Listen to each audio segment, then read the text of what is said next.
Xo'p. 20 yillik faoliyatdan so'ng men mavsum so'ngida Liverpool klubini tark etaman. Bu hayotimdagi eng qiyin qaror bo'ldi. Men akademiyadan asosiy jamoagacha butun umrimni shu yerda o'tkazdim. Maqsadim 20-chempionlikni qo'lga kiritish edi. Yangi sinov, komfort zonadan chiqish vaqti keldi. Muxlislar oldida abadiy qarzdorman. Bu klubga hech qachon muhabbatim so'nmaydi. Yurakdan aytaman, barchadan minnatdorman. Bu klubdagi murabbiylarga, yordamchilarga va jamoadoshlarimga, klubdagi har bir xodimga va mutaxassislarga, muxlislarga o'tgan 20 yil uchun rahmat aytmoqchiman.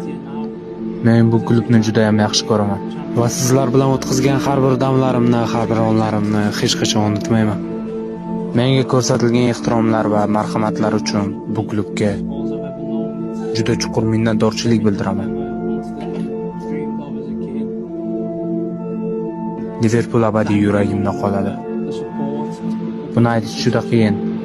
Men mavsum so'ngida Liverpoolni tark etaman.